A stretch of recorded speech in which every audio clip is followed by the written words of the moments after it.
Creating a new relationship with your body after a traumatic injury.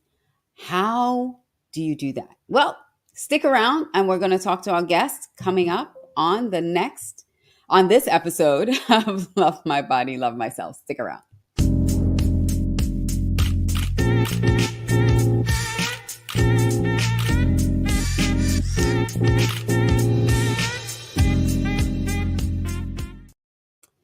Welcome to this episode of Love My Body, Love Myself. I'm your host, Alicia Couri, and today's show is going to be a spectacular one.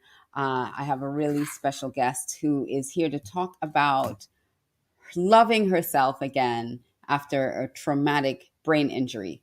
And before we get to our guest, I want to share just a couple things with you, some housekeeping things. First of all, if you are watching us here on Facebook, welcome. Thank you so much. I invite you to join our group over on Facebook. It's facebook.com/groups/LMBLM, Love My Body, Love Myself. I also want to welcome those on YouTube. So if you're watching on YouTube, if you saw our promotions and clicked that link and you're over on YouTube watching us, go ahead and give us a subscribe, hit that notification bell. So when our shows go live, you will get notified, or when we upload more videos, because we've got great content over there on self-improvement, body positivity, how do you personal growth and development, leadership, a lot of great things over there. So come on and give us a subscribe over on YouTube. And if you're not on YouTube currently, our YouTube channel is youtube.com/c/Alicia Couri. So you can come over there and like us. Also, if you're on LinkedIn, hello. Thank you so much for joining us on LinkedIn and Twitch. So we'd love for you to share your comments and thoughts as we go through this show. We do respond, and if you're doing it while we're live, we'll put your comments up so that we can respond to your comments. If you are watching us on a replay, also put your comments up, because we do go back in and check out your comments and say hi. And thank you so much for watching and joining. So the Love My Body, Love Myself show is sponsored by FAMU Mary, which advocates for advocates for us to get educated about the legal and proper use of medical marijuana in the state of Florida. So go on over and check them out. We'll have some more information coming up on the show about how you can check out FAMU Mary. It's also sponsored by Alicia Couri Inc., a boutique consulting firm that specializes in developing audaciously proactive leaders and teams with brain science and people data to get you the results that you're looking for. And it is produced by Red Carpet CEO. I wanted to share, hey, Kimberly, you can't see me, Kimberly. Ooh, I am not sure where you're watching from, but we are having some technical issues. I saw some stuff pop up on Facebook. Are you watching from Facebook, Kimberly? Let me double check. Because Facebook, oh, you're on LinkedIn. It says we're live on LinkedIn. Maybe it's on a little bit of a delay, but hopefully LinkedIn will catch up with us. So sorry about that. It says we're live. So hi. Thank you so much for joining us, Kimberly. Really appreciate it. There's a dark screen. Oh, I see myself. What? You can see us on Facebook. Thank you for sharing that. We are live on Facebook. Kimberly, would you like to come join us over on YouTube? Because this is a really great topic for us. So let me see if I can grab that YouTube link and drop it in. I'm trying to multitask here since, let me see. I'm going to drop the link on YouTube. I'm going to drop the YouTube link in there. There we go. So please go ahead and check us out on YouTube. Hey, Couri, thank you so much for joining us tonight. Thank you. So Kimberly, just come on over to the YouTube link to join us, because now I am actually going to invite my guest on for tonight's show. And she is super spectacular. I loved meeting her. Actually, Couri, who I just put up, he introduced the two of us. So Dr. Valerie Sheppard, uh, she had a brain hemorrhage in 2015. So we're going to talk about her stroke, her brain hemorrhage that she experienced, and then how she had to learn how to deal with everything again. So, Dr. Valerie, thank you so much for joining us today on the show. Yay, it's so great to be here. Hello, Alicia.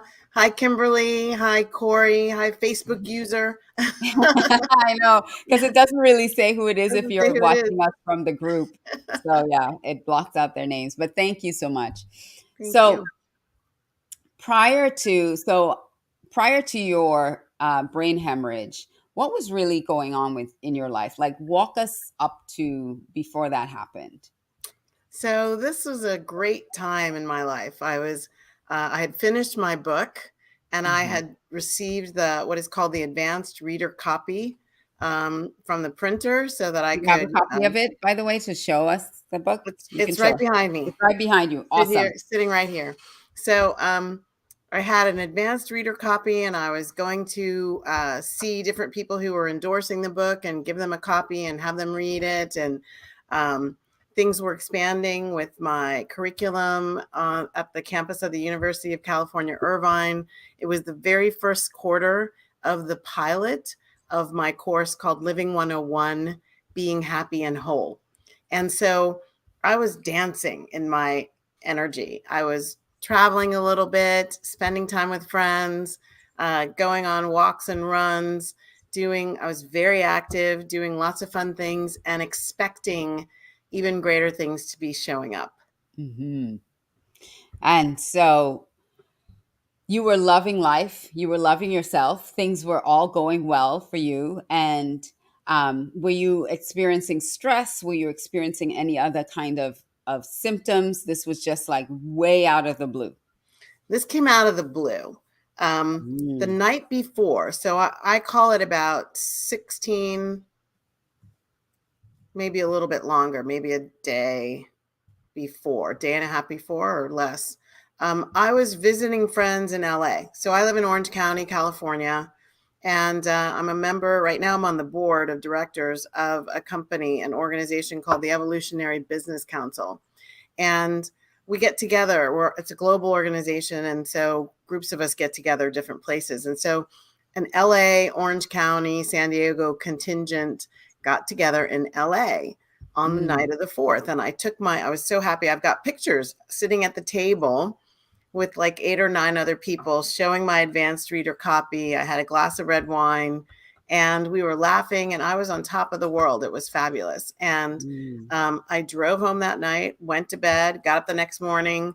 I was going to be the lead facilitator in an all-day workshop for an organization within the University of California ecosystem. So it was about 40 or 50 people from this Mhm. department, and we were doing an all-day leadership workshop. And I went to the workshop, sat down, started participating. And during the workshop, as I was facilitating breakout sessions, and we were at different tables, and I was backing up. I'd gone to the back of the room to talk to this one table directly. I usually wander when I'm Mhm. facilitating. And so I was backing up to the front of the room, and something happened. Something happened that I wasn't aware of. I didn't really know what was going on. But I remember distinctly a voice from over here. I don't know who it was to this day. I have no idea. And they said, "Are you all right?" And so I'm like, "Yeah, I'm fine." And I tried to back up again, and my right foot wouldn't move. But I thought it was just stuck. You know how when you're in conference rooms, they have those rubber things that cover up Mhm. cords? So Yeah. I thought maybe my heel had gotten stuck on, I don't know. I don't know. And I couldn't move. I didn't move again. And I started to fall. And somebody over here, I don't know if it was the same person or a different person, caught me before I fell, which would have been really bad. And Mhm. they sat me down in a chair. And I remember just sitting there kind of going, you know how you take an inventory? Like, you fall down or something happens and you're like, It's like, okay, am I yeah. okay? Like, Was do there I feel pain? broken bones, everything, nothing bleeding, nothing, yeah. You Exactly, start looking exactly. So I at was just kind of sitting there. Now, mind you, I'm the lead facilitator. There are 40 or 50 faces looking at me. I'm at the Mhm. front of the room, sort of, and it was strange. And I remember looking for the person in the room, the head of the department, and she's the one who had, contracted with me to facilitate. And I just looked at her and I said, I don't know what this is. And she said, I'm calling 911. And Mhm. I remember saying, I think that's a good idea. And I remember running through, like, what had I eaten? Mhm. Um, what had I So had you enough were water? coherent enough. You were speaking coherently, like, because I know some people when they're having a stroke or a brain hemorrhage, their language gets slurred. They start to slur their words, and that's how some people start realizing, wait a second, something's not right because they're slurring and they're thinking they're speaking coherently, and everything's coming out kind of jumbled. Yes. Well, that wasn't my experience at that moment, but that Mhm. was my experience 3 Later days on, later in the wow. ICU. I mean, when I woke up from a coma in the ICU. But at that moment, everything was still moving. I was Hmm. doing an inventory of my body and what I'd had, water. I hadn't eaten lunch because I'd gotten a message when I walked past the lunch buffet not to eat. I heard two words, no eat. And they ended up being powerful words because the next thing that happened is I looked at Stephanie. She had come up to me and I said, I think I'm going to be sick. And she Mm, said, we'll get you to the ladies' room. And I said, I'm not going to make it. And mm, I didn't know then that I do what I do know now, which is that's a classic symptom and indicator of the blood pooling in my brain. So mm, a brain hemorrhage is very different than a classic stroke, which is a blockage. mhm, They're completely different. Blockages are probably 85% of all strokes. mhm. Brain hemorrhages are 15. And Oh, so wow. it's not the normal thing. Mhm, They can't give you, people ask me, well, did they give you that drug they can give you? I'm like, no, that drug is to break up clots. It's a clot mhm. buster. With somebody who's got a bleed, that would be deadly. Yeah, yeah. Um, it's like giving a blood thinner to somebody who's a hemophiliac. Yeah, Like, yeah, no, right, don't do right. that. Yeah. So it just progressed from there. We Mm. cleared the room. I ended up puking for what seemed to me like forever. Never, Um, right. and I wasn't stable. So when the EMTs got there, they couldn't take me to the hospital right away because I wasn't stable. And then at that point, it started going in and out. Your And I woke consciousness. up really 4 days later. And that was the shocker of a lifetime. Yeah, Wow. that was a shocker because here I was, a speaker, a professor, a healer, Mm. a counselor, and a lover of life, And and enjoying life. You weren't in enjoying like a life. high stress, like, Yeah, I "Ah." was having so much fun and so proud of the accomplishments. And this was the first quarter of my class. Like Mm. I had championed this class. I had pitched it. I'd won the business. Like this was big. It was big to Yeah. me. And the students were getting such really awesome breakthroughs. And this was on a Friday Mhm. before the Tuesday that was the final day of class. So Mm, they had a big project to deliver, and I was so excited. And I woke up 3 days later, so like Monday, and mm. I was kind of like, where am I? I did not know what had happened. And my mother was there and my brother. And so I kind of was like, what's Hmm. my brother doing here? Because he lives in Virginia. Right. And So this so he'd this isn't flown out. like 2 hours later, I fell down in this conference room and now my brother's here. It's, yeah. You Yeah. realize something big just happened, Something's up. something major just happened. So Yeah. we're gonna go to take a quick break, but um, there was when you were, like going back in your head, like what could have happened. You didn't fall, or you didn't have any like, you know, hit your head somewhere. And if that's like ignorance, you can just let me know. This was just a vessel burst. Pop. Okay. Bing. On that, we're going to take a quick break.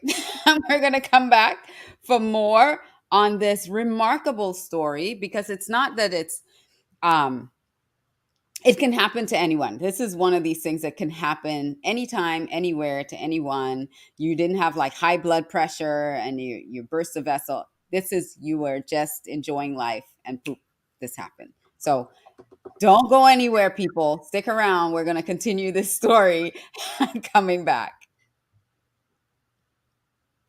Are you curious about marijuana? Florida A&M University established the Medical Marijuana Education and Research Initiative, also known as MARY, to educate the public about medical marijuana use, as well as the detrimental health and social impacts of unlawful marijuana use on local communities. Empower yourself with knowledge. Find out more at mmeri.famu.edu. mmeri.famu.edu. MARY. Educate, learn, talk. The Love My Body, Love Myself show is sponsored by Alicia Couri Inc. and produced by Red Carpet CEO. Alicia Couri Inc. specializes in developing audaciously proactive leaders and teams using brain science and people data to get results. Visit our website, aliciacouri.com, for more information. The show is produced by Red Carpet CEO. If you'd like a copy of Age with Audacious Confidence, visit our link tree at linktr.ee/Couri. Let's get back to the show.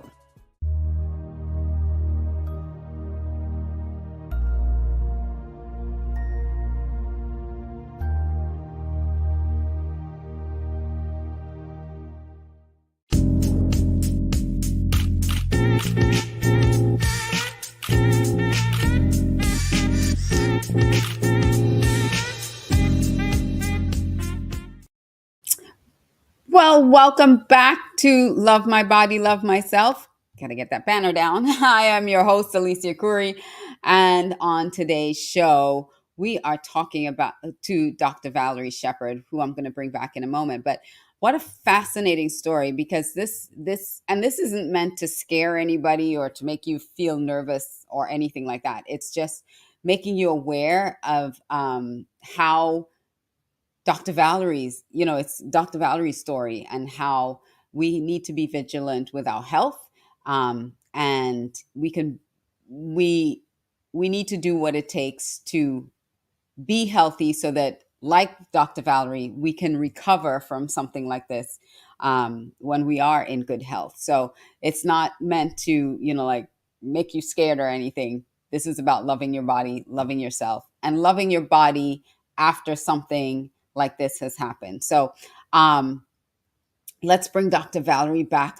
Before I do that, I'm going to bring her back up. But I just wanted to show the link for FAMU Mary. So just to find out more, because I know that went by quickly before, it is mmeri.famu.edu. mmeri.famu.edu. So educate yourself about the legal and lawful use of medical marijuana. And they also have a show called Talk. It's the state of cannabis in America. So you can check that out as well on their website. Here we go. Back to Dr. Valerie. So, Dr. Valerie. Still here.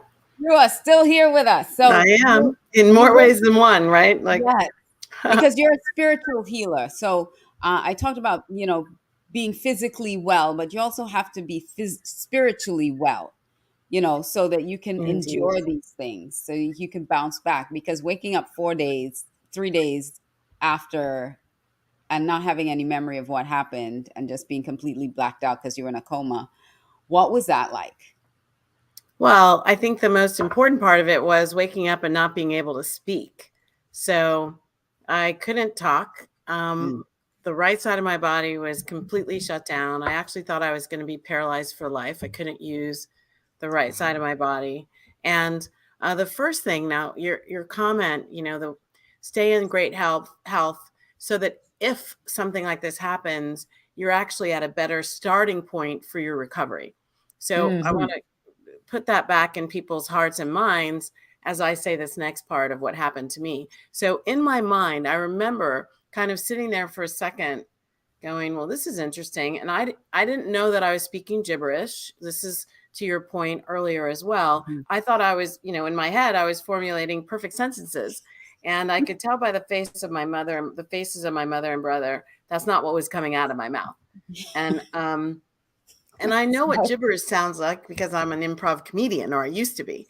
And so it could was you sort of, hear it though? Were you hearing what you no, were saying? No. no, I wasn't at that moment. I could not hear it at all. I thought I was making perfect sentences. Mm. But here's what happened. I just kind of stopped. And I remember saying to myself, well, isn't this interesting? I'm a speaker, a teacher, and a healer, and I can't speak. Mm. And the next thought, without even putting any energy into it, was, well, if Stephen Hawking can do it, so can I.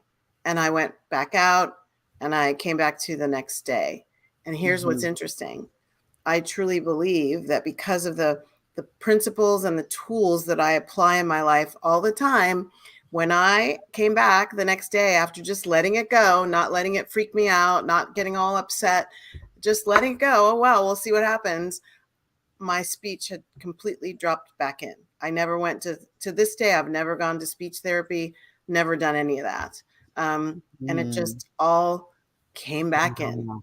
The power So of just letting go. it's the power of faith and trust, and, knowing that Mhm. this is not happening to me. There's something in this that is supposed to help me with whatever my next stage of my soul's evolution is. Um, Thank you, Couri, for that. Yes, he said that you're amazing. Glad you're sharing your story. Thanks, Couri. Yeah, Um, and that's really big. Spiritual health, physical health, mental health, so that when you're literally trapped in your body because your mind was functioning, you were making perfect sense in your mind, and then the rest of your body was not cooperating. wasn't having any of it, was on Yeah. its own path. And I So think, how this integration is what we have to keep remembering. Like, we're given opportunities to remember the integration of the whole, the totality of Mhm. life. It's not just, I work with people who really grew up, and I was one of them, believing my body's at my command. Like, I control it. I was a NCAA Division I conference champion long jumper. I ran Mm. track and field. I was um, a sprinter, and I ran all the sprint relays. I anchored the mile relay. I did a lot. Mhm. I played soccer for 20 years. I mean, my relationship with my body was one of command and control. I tell it Mm. what to do, and it damn sure better Mm. snap into, come on, do what I say. Wow. And That's big. it was Yeah. all about get the most out of my body, but as using my body as though it was a tool at Mhm. my disposal. There was very little compassion. I grew up in the no pain, no gain period of women's athletics before Title IX. And a lot of the practices for getting the best out of yourself weren't very kind, weren't very loving, weren't very compassionate. And Mhm. I was bought in hook, line, and sinker. Wow. I'm going to ask a question that's not related to where I want to go with this conversation. So I'm going to ask this question and I'm going to go back to where I want to go. Um, did they ever trace anything that created or caused the hemorrhage, whether it was years ago or not? No. Okay.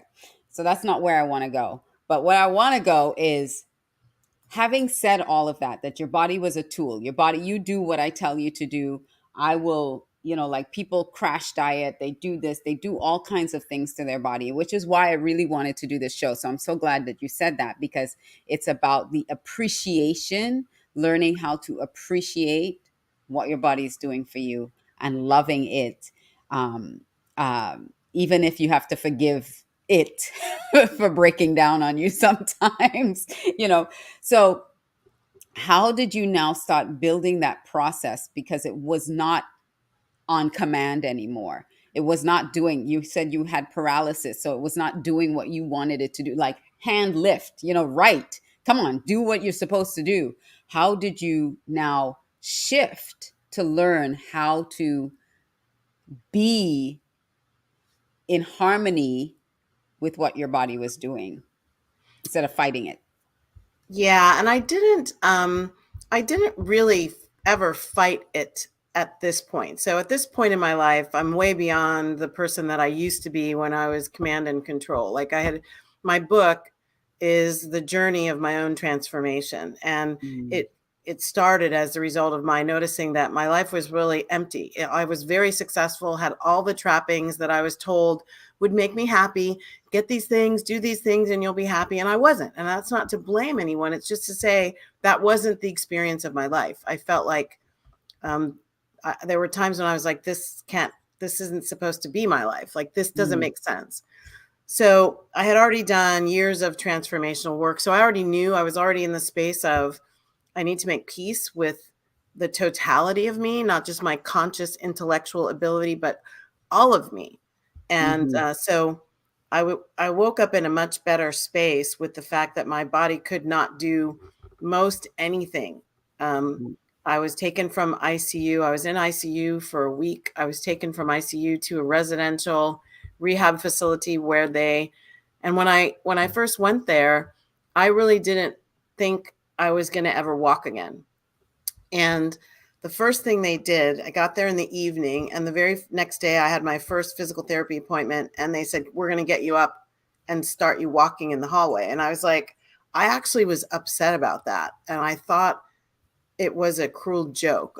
I was like, Hmm. that's not a very funny thing to say to somebody like me. And they said, what do you mean somebody like you? I said, I'm paralyzed. And they said, you're not. And I said, what do you mean? I can't move my. And they said, didn't anybody tell you that you have every opportunity? Like, this is not pure paralysis. Forever. This is Right. not And forever. so I just burst into tears. I had a good cry, kind of like releasing the that I didn't even know I was holding, but releasing that pocket of, like, when you inhale, like you're in fight, Yeah. flight, freeze. Like, I was in freeze, and I was in, like, I don't know what to do. And I was doing all of my best practices for staying in a high vibration and making the best of it. Acceptance, like Yeah. accepting it and letting it go and saying, okay, this is what my life is going to be from now on. So I need to be okay with this. Accepting And and allowing and receiving is what I call it. You're exactly yeah. right. Like, what is actually happening, and what can I get? What am I to receive? What is in this for me, not happening to me like a smackdown. And so Hmm. I let out I didn't know I was in that space of, oh my God. And I let And it can I go. just say, because a lot of people, someone actually told me, a lot of people who were going through COVID, she's in particular had mentioned this, that she never got COVID at the time, in the last 2 years. But what happened is when she first got the vaccine, she said the same thing, that she had this like sigh of relief that she didn't even know she was holding on to. Like she didn't even realize she had. So describes that exact same thing. Like she was, everything's okay. But then she got the vaccine. She's like, I just had like this, yeah. So Deep yeah, exhale, big deep release. exhale. It's when I'm coaching people, and one of the first steps I have in the transformational process is to breathe. And that Mhm. when we actually consciously focus on taking a big inhale and a big exhale, we actually connect to the fact that we haven't been doing that. No, we Most people haven't breathe been. very shallowly, and that we are holding our stomach, holding our legs, holding our shoulders, holding our neck. We're In a holding tense. tension, We're in tension all the time. intention all the time. And it's debilitating. Mhm. Cellularly, it's debilitating. People wonder why they're chronically stressed. And it could be that why Not that breathing. I mean, you're chronically fatigued, it could be that you're not breathing. So you're stressing out your entire autonomic nervous system. So anyway, that's Can I kind of, just Kimberly's comment here, because I yes. know we talked about this in a minute. She said this speaks not only to physical trauma but emotional trauma. When we let go of trying to control, the surrendering is like lifting a weight in the responsibility of it all. So yes. And then she asked a question here: what is a big takeaway from the experience that has become a part of your thought process after this? So you'll finish what you were about to say, and then we'll answer her question. Yeah. So thank you, Kimberly. I appreciate your comments and your question. So I was in residential rehab, and then I moved to rehabbing at home, and I eventually went back to work, and I did all kinds of compensating and coping behaviors to enable me to go back and get my class going. I launched my book a year later. The mindset didn't change because, as I mentioned, I had already shifted years before this actually happened. This just gave me an opportunity to double down on the things that I teach and actually have my own life be a petri dish for applying the things that I teach into traumatic situations. There are a couple poignant points, though, to your point, Kimberly. I went to a weekend retreat, and one of the speakers was talking about trauma and relationship with the body. And unbeknownst to me, I had kind of created a space of, I'm going to call it internal emotional misinterpretation of what had happened. And I had taken away this idea that I couldn't trust my body, that I wasn't safe in my body. And that, because this came out of nowhere. In fact, if it had happened a few hours earlier, I would have been driving 80 miles an hour down the freeway and probably would have killed myself and killed someone else. So I had divine grace of having it happen and I live alone. So I wasn't alone. Didn't happen in the middle of the night. The grace of it was I had these 40 faces watching me, but that probably saved my life. Mm-hmm. But I didn't know that I had taken away a little interpretation of the situation, that I can't trust my body, because this came out of nowhere. There was no medical reason. We did sidebar. We did later find out that a great grandmother on my father's side died of a brain hemorrhage. So we could trace 6 months later some sort of hereditary impulse that could be a part of it. But, and I actually had to leave the room where this person was speaking because the message came flooding to me. And I went out into the lobby and I was sobbing because I could feel this, that I had, again, been holding, not realizing it for months, that I couldn't trust my body, that I was in danger from my body doing its own thing without me understanding it. Wow. So that was a really important nugget, because that gave me an opportunity to do what I was showing earlier, which is integrating mind, body, and spirit, and taking the love from the emotional and spiritual heart and flooding myself with it, and helping myself understand that what I interpreted, my body's not safe, that's not really true. That's not what happened. It was just a momentary situation. And the body and I were working in harmony again as we worked to heal. And the other poignant moment was, and I really offer this to everybody who goes into any kind of physical therapy or emotional therapy or spiritual counseling, like, take your foot off the gas. Take your foot off the gas. And it goes, we all want it now. We all want healing now. We want everything to fix now. Yesterday for me. Yesterday. And it's like, how long is this going to, like, I remember just asking myself, I would ask the physical therapist, how long is it going to be like this? And they would just kind of chuckle. They never answered, but they would just kind of chuckle. And I would start going like, what's going on here? And, on June 5th of this year, I celebrated the 7-year anniversary of surviving this brain hemorrhage, this catastrophic congratulations situation. And my body is not back to, it's not 100%. There are still residual effects. I still work with physical therapists. I was just at the orthopedist yesterday about some issues with my knee and my back and my right arm, and that are stroke related. And so it's been an ongoing journey. It's been difficult.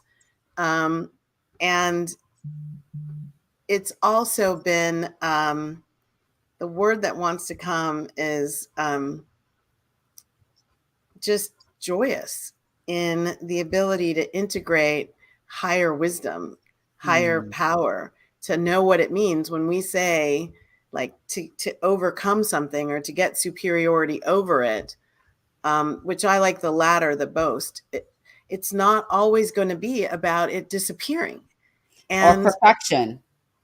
well, yeah, I mean, I believe we are perfect exactly Yeah. the way we are, because we are image and likeness of the divine. So it doesn't matter whether your foot works or your brain works, you're perfection just because you are. But it's Right. never about, like, people kept saying to me, you'll get back to where you were. And I really started listening to this inner voice saying, I'm not sure that's going to serve me at the highest levels. I don't know that just getting back to my body, being able to do, I don't wear high heels anymore. I don't get to wear my sexy shoes. They're still in my closet. And You can't give them up yet. I can't, I'm telling you, I'm getting ready to move in the next few months. And I'm like, those shoes can't go. It's like, you're just holding on to old energy, but I haven't been able to let them go yet, but I'm starting to talk to myself. And it's really not like, is my life really going to be less than because I don't get to wear a pair of shoes that I had? And no, it's not. Yes, I know. It's I not. get And that. Kimberly's like, I get that. I get it too, Kimberly. I get it too. it's funny how long we hang on to things. And when we look at our material stuff that we hang on to, there's a message in there for our emotional, mental, and spiritual self. Like, how long am I going to hang on to resentment about something that happened between me and someone else 10 years ago or yesterday? Yeah. How long are we going to dance in the pain of a moment that cannot come back, cannot be retraced, cannot be, the only thing that can be done about the past is that we forgive it. We And move change our forward. interpretation. We understand wow, is that what was really going on? And we bless ourselves and we bless the situation and everyone involved. And we keep going to higher ground. Yeah.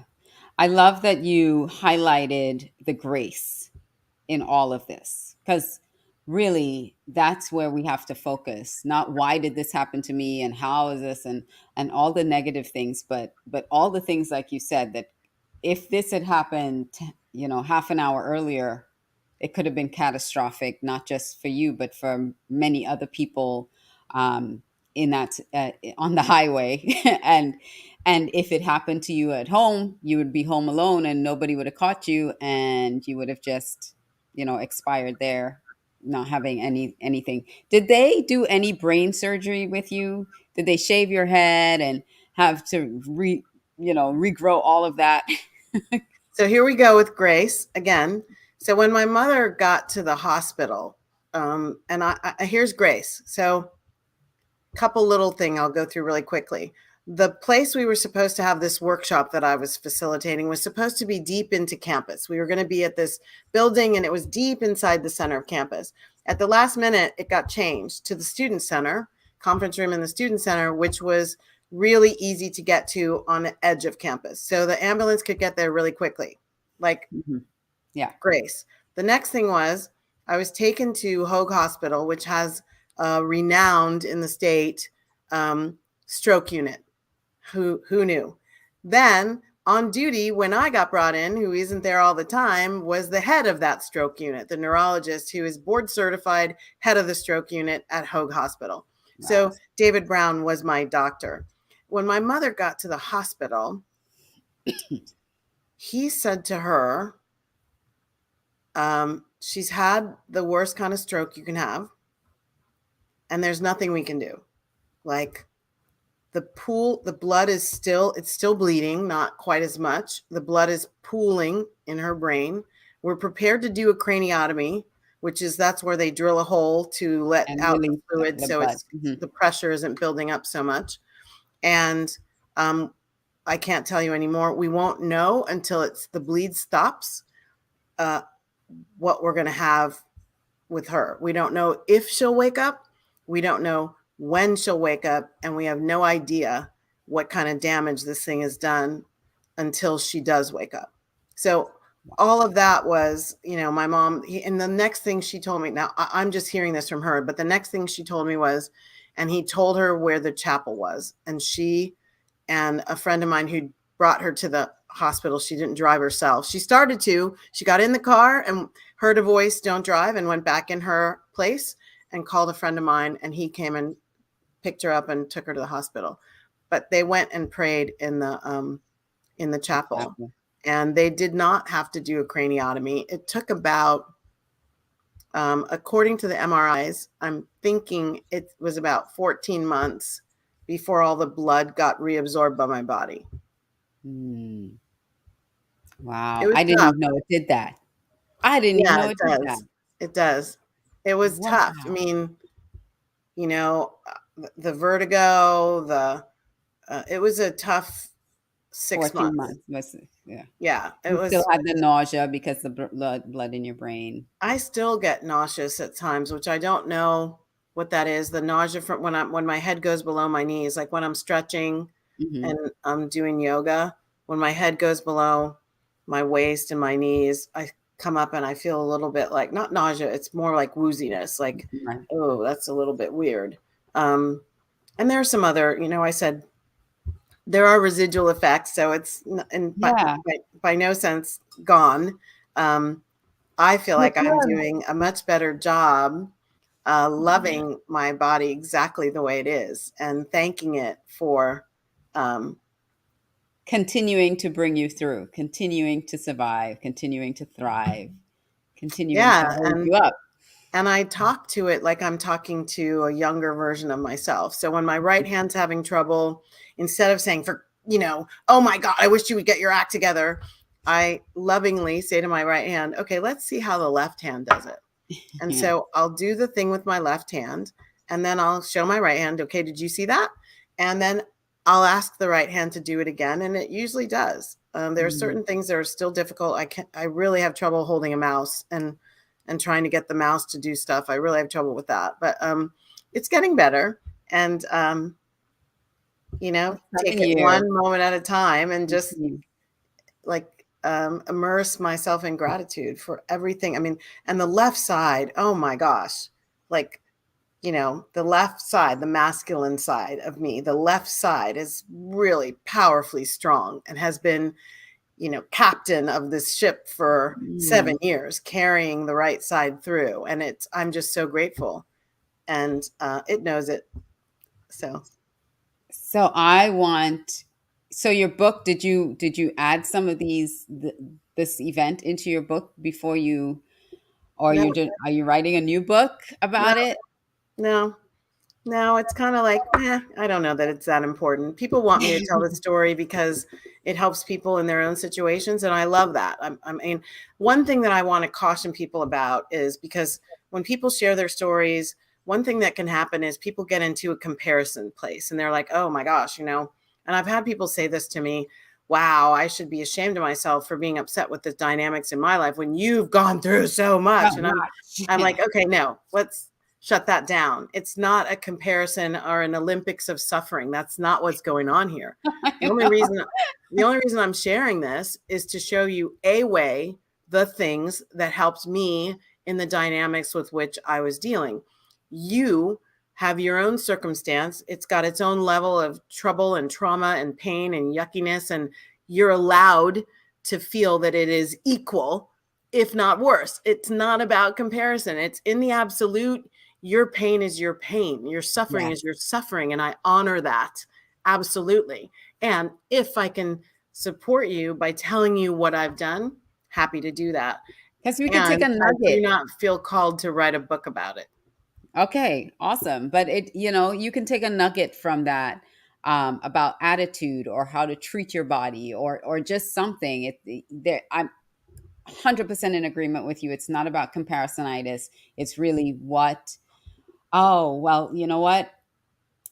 I had this situation happen to me where I have, my foot or my leg or my arm or something. And so if using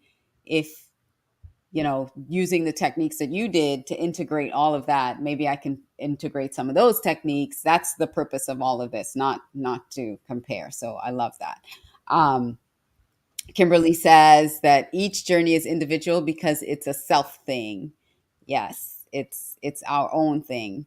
Couri says, awesome. So I want to share your book title. Your book title is Living Happy to Be Me, Dancing Your Soul Lifestyle. Yes. And you can reach out to Dr. Valerie Sheppard on LinkedIn. You can check her out just at Valerie Sheppard on LinkedIn and check her out, because I really want you to connect with this brilliant, amazing woman. Kimberly says we each walk with validity. Absolutely. Hallelujah. Absolutely. Amen. Each of our story, and this is why I love doing the show, because every story has validity. I remember when I was told by a coach that I'm a speaker. She's like, you should speak, you're a speaker. And I said, I don't have a story. I don't have anything to share with anyone. I don't think, what I've gone through in life is important enough that anybody would care. And how wrong was I? And how wrong would anyone else be to say that? Because each story, each person has tremendous validity and power in it, because your journey is your journey and it's nobody else's journey. So you get to share your journey. Hallelujah. Amen.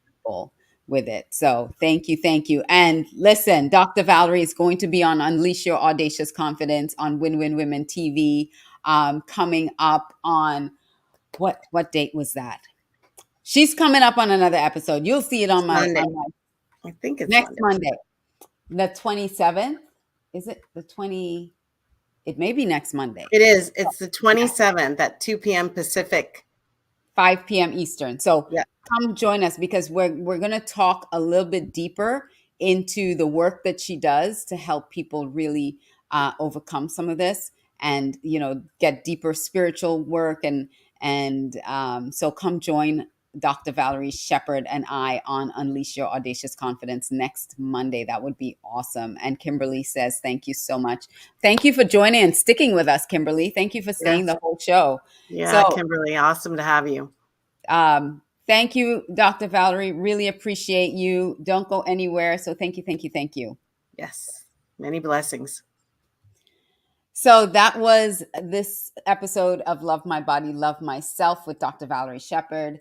And again, this story is her story, and it's here. All these stories that we share on this show on Love My Body, Love Myself is to inspire you and to help you find the joy in life, even if you're going through something, because someone else has made it over onto the other side. So you can see what's possible.